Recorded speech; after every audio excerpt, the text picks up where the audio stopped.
Okay, so I'm going to talk about kind of integrated campaign marketing and kind of marketing strategy that supports that. Just one slide about SSP, because I don't expect the majority of you to know who we are, but basically we're a technology provider in the general insurance space and also to financial advisors. We're actually a global operator. We've got our head office in the UK, but we also have operations in Africa and also in Australia and New Zealand, and we've got about kind of 50 countries where we've got presence. And what we do is we offer technology systems and the related analytics and support and software for insurers and brokers and MGAs and people in the market. So from a marketing point of view, you kind of go, insurance technology, it's not particularly exciting, but actually it is. In terms of the technology and the innovations that's going on in insurance, there's an awful lot. I mean, a classic example is around driverless cars.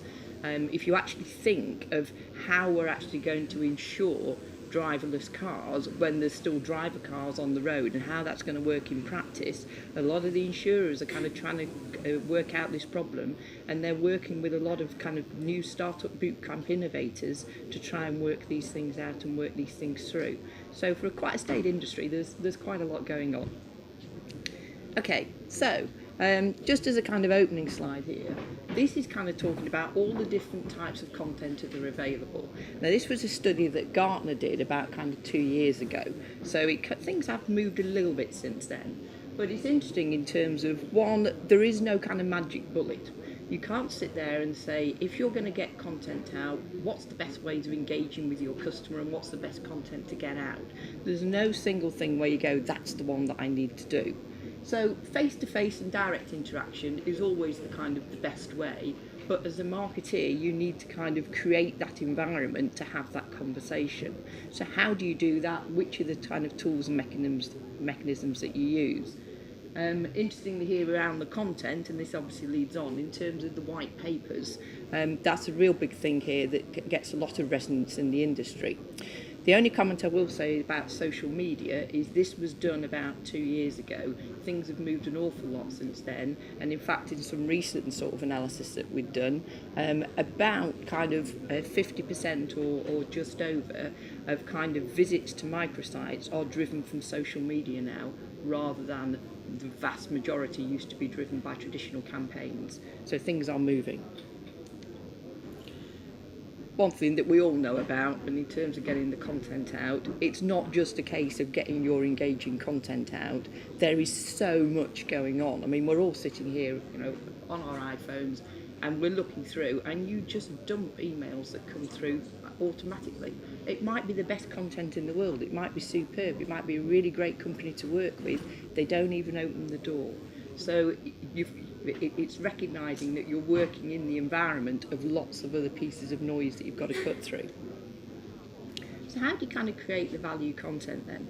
In terms of kind of all the different aspects that are available, we have found that infographics kind of works really well. Video content works really well when it's particularly short and snappy and getting sort of messages over. Things like kind of white papers and considered press articles work well, but it's a combination, it's a kind of mix of them, and you've got to have a mind to your customer and what they need to actually achieve that.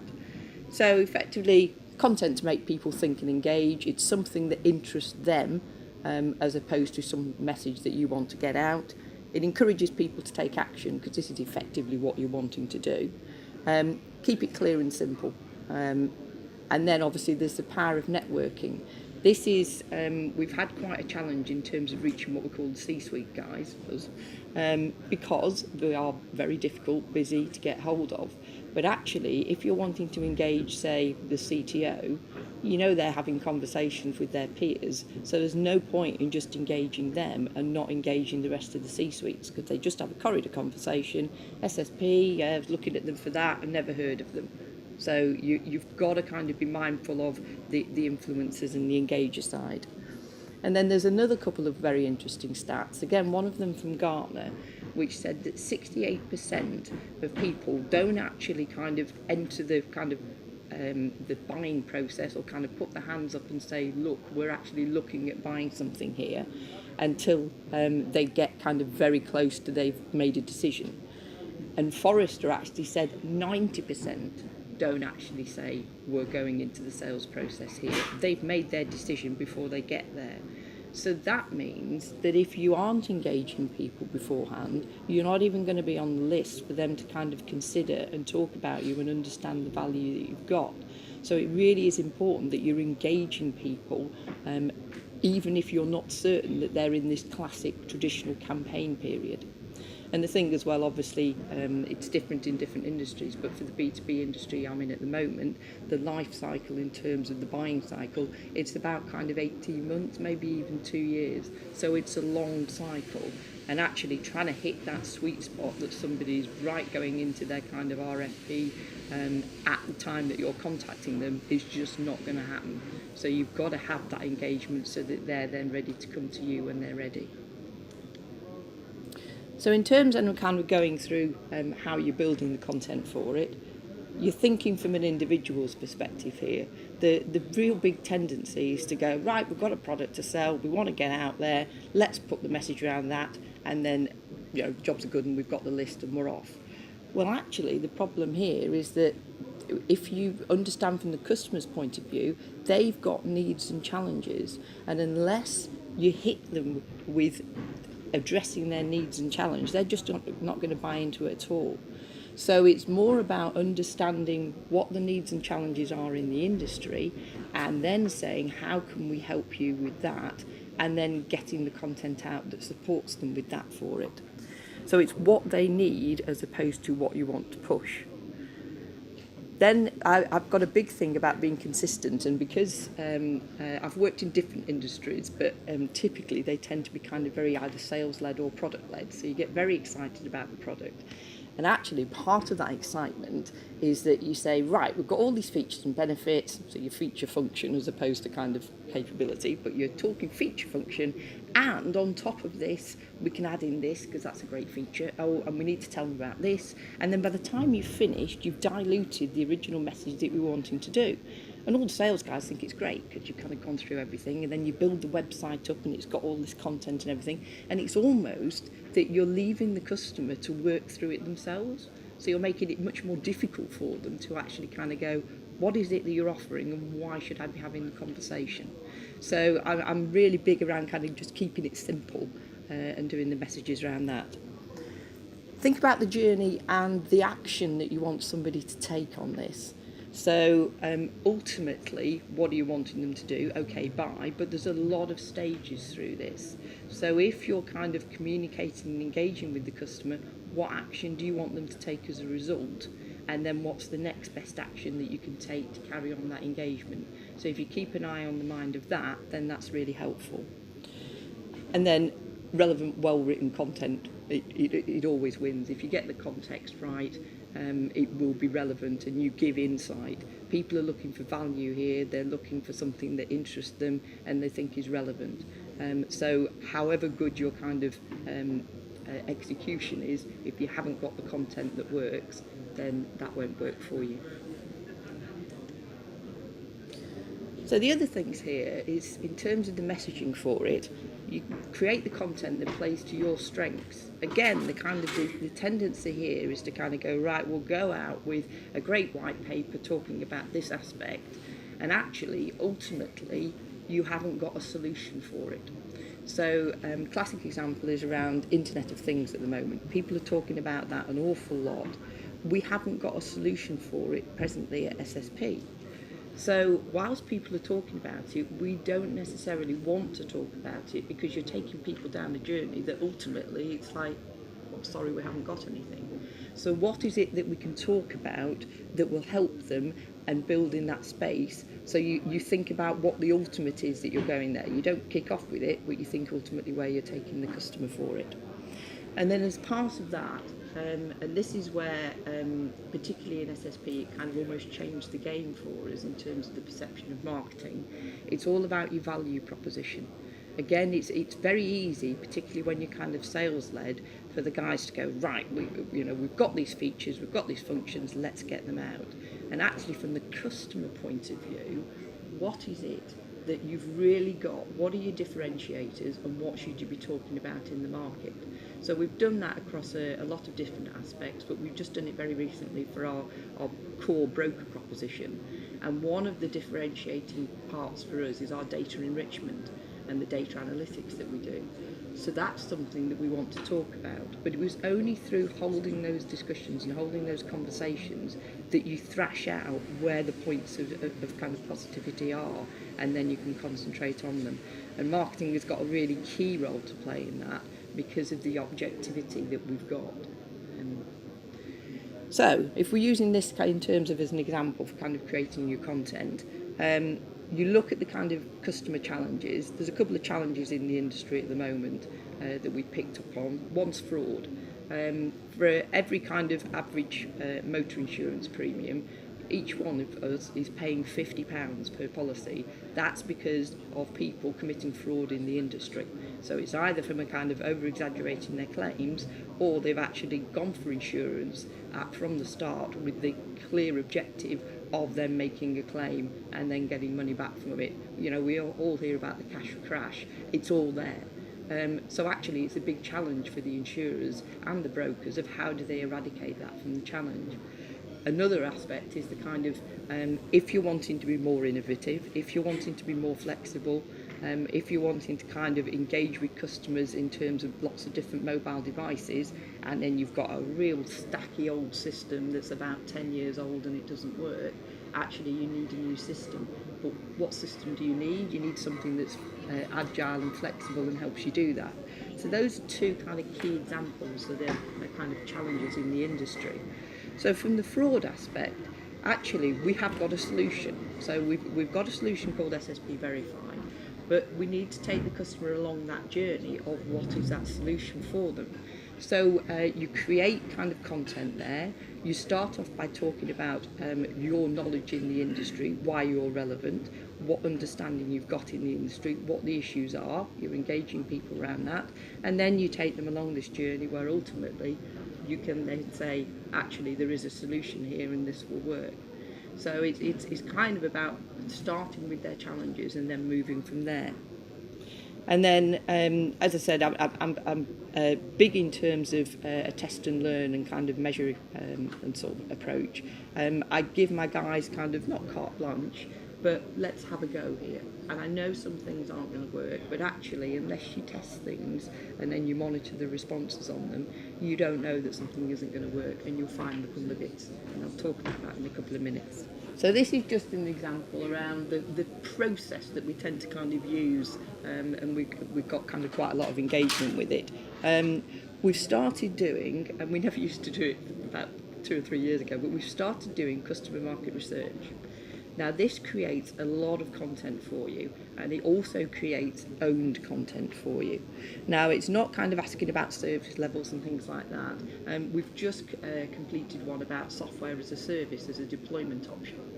So we asked a lot of the seniors within insurers and brokers, our market, about kind of their view of it, the barriers as to why they wouldn't necessarily be adopting that as a method, what advantages they'd see with it, where they'd be looking in the market in terms of what it could deliver for them. There's a whole raft of content that's come out. Now there's two aspects with this. One, it improves your understanding so that when you're then talking to customers, you're talking about the right things. So one example there is that actually there's an education piece needed in the market here, that a lot of people are very nervous about software as a service. They think it's a cloud-hosted solution. It's not very secure. They see that as a big barrier compared to all the other positive aspects for it. So it helps inform that, but it gives you great content that you can then write your blogs and your expert views and your white paper that is owned by you, and it's positioned as owned by you. So that helps them build your credibility in the market, and people then go, yeah, they know what they're talking about, and actually there's something of value here. Now the way we typically do it is we'll create the white papers and the content. We will issue it kind of through a press release, because that then gives us kind of the media coverage and the third party thing from that. But then we distribute it through all the different channels. So it's kind of take one piece of content and then cut it up in different ways and use it in different ways. And then just from a kind of, I suppose, structural point of view as well here, there's online and offline sort of distribution there. I've got it in my organisation. I have a digital marketing manager and a specialist, and the tendency is, because it's quite new, you go digital marketing, implication that the rest of it isn't digital marketing. Actually, it all needs to be together, but because of the skill set, you do typically have a digital marketer there who can kind of look at the website and do the social media and everything like that for it. But the trick is to actually integrate them so that people don't go, well, I'm just looking at offline or I'm just looking at online, and make it all work together. So this was just some kind of highlights in terms of one example that we did. We did some research. This was about kind of our fraud capability. So we did some research in the industry about how big an issue fraud was in the industry and what insurers and brokers were doing to tackle it. And it gave us a great raft of content. We got an absolutely, even I was kind of overwhelmed, we got a massive kind of media coverage and reaction from it. It was superb actually in terms of the coverage that we got for it. But just the two examples here, the first stage, which I'm showing here, was that we took information that was kind of saying about if people were using sort of these new systems, they were actually growing more and faster than those who weren't using it. So there was a good kind of growth story around it. But you'll notice there, in terms of the headlines that you're getting, because it's owned research, it's us saying it. So it's not just a nice headline saying, oh, we've had a nice win, or something's happened in the industry. It is something that's driven by you. So SSP research finds this. Brokers Optimistic says SSP, and you've got that as your headline there, and you've got that as your content there. So it works really well. And then we had a second stage that was about fraud, and actually was saying that the brokers aren't focusing on it at the moment as they should be doing. They're leaving it to the insurers. It was quite a contentious piece. And again, we got lots of coverage from it, and then we got lots of media interviews on the back of it as well. So it's about kind of planning how you kind of use the content that you've done and then using it to good effect. Just as a kind of spin-off benefit as well, Celent are one of the big sort of analysts in our industry that we need to engage with, and they picked up on it as well. So it actually helps you in terms of your kind of analyst and media relations, that they're picking up on this and therefore learning about your competencies. So I guess this in summary is kind of saying thinking outside the campaign box, which I know is a tendency now more so. But the top line is basically the traditional kind of campaign approach. So you kind of go, right, I've got my list, you know, kind of here's my suspects, here's my prospects. I'll do a bit of campaign, I'll do a bit of direct marketing, you know, I'll send them something and then do a bit of telemarketing follow-up, and great, I'll get a lead on the back of it. But it's a longer engagement process than that. You've got to try and hit them at the right time. A lot of the people who you don't get as a qualified lead, the sales guys, are then not interested in them. Well, actually, there might not be a lead right now because it's not exactly the right time for them. So you don't want them to drop off the radar, but typically they do because they were a lead, you didn't get anything from the campaign, so that's it. But actually, if you kind of do the retro loop, then you can sort of say, well, we can carry on engaging these clients. We can understand where they are in the buying process. We've opened up the dialogue, so let's keep having that dialogue. They've found something of content, of value for them. Keep giving them more content, keep giving them more value, and it helps over time build their kind of advocacy and understanding of SSP. So that's the kind of the change in terms of the campaign content. And this one, fortunately, I don't expect you to kind of read the detail on it. But this is something we've actually linked up with Marketo, but there are kind of obviously a lot of other providers in the market. What this does is it gives us an understanding and a bit of a model for scoring and ranking customers or prospects. So we do under demographic scoring, so it might be the basic things like kind of job title or kind of where they're located if that's important for us. Behavioural scoring, which is if they've downloaded a white paper, or if they've clicked onto a certain part of your website, or if they've kind of requested something. We collect that data and we score. So we give somebody different scores. So if they've downloaded a white paper, then actually they'll get 5 points. And actually if they're a CEO or a CTO, that's quite important to us. So they'll get another 4 points. And once they kind of get to a trigger point, then we start actively contacting them. So you're not contacting people when they don't want to be contacted, but you are giving them access to content, and you're monitoring what they're doing. And then obviously the more they kind of engage, then you've got into this virtuous circle for it. But it's actually quite a good way of building your knowledge about that for it.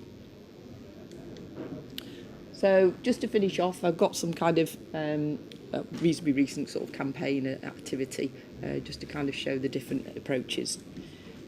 So this first one, it was to insurers. So there was kind of, it was a range of insurers in terms of size, but it was a fairly small universe. It was about kind of 130 personal lines, so ones like AXA, Aviva and whatever that typically offer home insurance, motor insurance, the kind of core personal ones. And we had kind of our IQH, our kind of analytics offering that we wanted to talk to people about. So, you know, typical kind of direct mail approach and kind of campaign approach. We got kind of nice creative and everything that we wanted there, but it was much more than that. So we had a white paper talking about it. We had a series of blogs that kind of went out. We did a lot of press briefings with analysts as well, which then got us coverage on that, and we were using some of the fraud research that we'd done to kind of feed into that as well, so that then gave us good profile. At the same time, we were getting out doing event speaking, both speaking at industry events but also holding our own events as well, where we could actually host roundtable discussions, and that then gets people interested in it. And then we also attended a fraud summit. Now what this enabled us to do was to participate with exactly the target audience that we wanted to participate with. So we were finding all these different channels that were bubbling along. Yes, there was the classic kind of direct marketing and telemarketing approach, and we obviously supported it all with social media for it. But because it was a series of kind of content and a series of activity engagements, we weren't just kind of restricted to, well, we're going to run it in November and then that's it. We were actually able to extend it over a period of months, and then we're actually coming back to a phase 2 of it now. And this is just to show kind of the themes that we'd done it in terms of supporting stuff. You'll see it's kind of, we tried to bullet and highlight key messages as opposed to doing lots and lots of content for it. The second one then, this was our kind of Operation SSP Advisor campaign. Now again, in terms of sort of trying things and testing and learning things, I had to kind of, well, in particular my boss, the CEO, overcome a few barriers in terms of should we be doing this. It was started at the time kind of the James Bond sort of recent film that came out, so it was a kind of Mission Impossible theme, and basically they got some kind of contact, and then they were encouraged to kind of, as your Mission Impossible, this is what you're trying to do in terms of improving your systems, go onto a microsite and then kind of key in sort of their special secret number, and then that unlocks data and everything like that. Now there's two things for that. One, that's great if that's what they do, and actually a lot did, to be fair, but also what do you do with the people who don't do that and don't react? Well, that's actually then all the content that's around it. And you don't need to kind of sit there and create lots and lots of content either.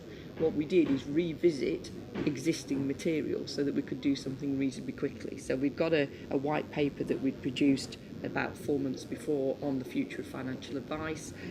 We'd got kind of some videos where again we've been talking about that, so we could pull those in and use those to kind of support the messaging that we're giving to people. SSPI is basically our kind of industry focused magazine.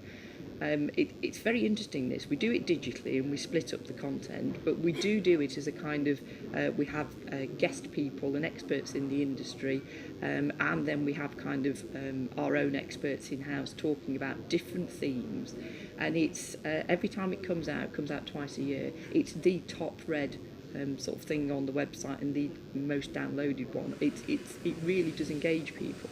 But that's partly because it's content that isn't seen as a sales message, it's seen as helping and creating value to people.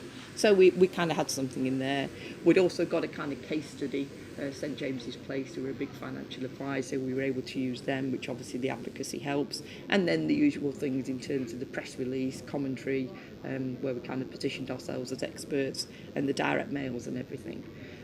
So the great thing with this is that it was a little bit off the wall. And even at the time when my guys were kind of coming up with different designs and things, I was kind of sitting there going, yeah, could work, could be completely pants, not sure which way it's going to go. Then spoke to my boss about it, and he's going, not too sure about this actually. The easy thing would have been to go, okay then, there's a bit of resistance in the business, don't do it. But actually, as marketeers, you take that forward and you change things. So you have a go, and you position it just in case it might not work, but you have a go. And actually, the results were completely fantastic for us.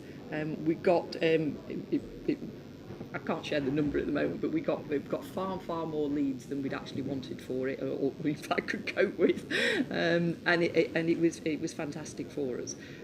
So that was great. But if we hadn't have kind of pushed the boundaries a little bit, then we wouldn't have found that out. So it really did work from a kind of test and learn. And interestingly, we're now taking that concept into our broker market as well to see kind of what happens with that. Which then brings me on nicely to the third sort of campaign approach. This was the kind of measure up campaign, and this was commercial lines as opposed to personal lines. So things like kind of small white van man, or kind of personal liability for commercial properties, that type of thing. This was a global one as well. We did it in kind of Europe and Australia, principally UK. And again, we kind of said, what content have we got here? Now, we did actually have to write quite a lot of content, but we created 4 white papers, so there was a series of them. We looked and spoke to people in the market to understand what were the big issues for commercial lines operators. And we picked up, it was things like being digitally focused, kind of the electronic trading side, product innovation, distribution. So we did white papers on each. So we got this real good kind of flow of good quality content that was there. Again, did the things around kind of the articles that we put in, use the content, get it out through different channels, and then using the kind of direct mail and press releases for it. We also, with this, have started doing award submissions, which we were successful on this for it. I think that's really good from an internal point of view, an internal perspective, that culturally people get used to, oh, actually, we are quite good here, because you do tend to kind of berate yourselves a little bit. And it's like, no, actually, we've won an award and we've got shortlisted. So that was quite good. And then obviously it kind of gets your name out in the industry as well. So we did that. You'll notice it went over quite a long period of time. And that was great for us because we weren't sure exactly what stage of the buying process a lot of people were at. But because we'd got quite a lot of content and we got these white papers, we could actually use that as the basis then for engaging people over a longer period. And I can share the stuff for this on it.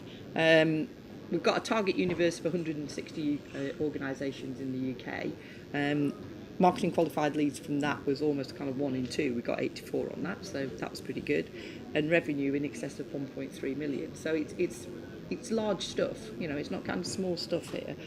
But I was actually more interested in the relationship in terms of the MQLs generated, because from a marketing perspective, the revenue is the revenue, but actually it's kind of, there's a good kind of engagement here because we've got that kind of conversion rate.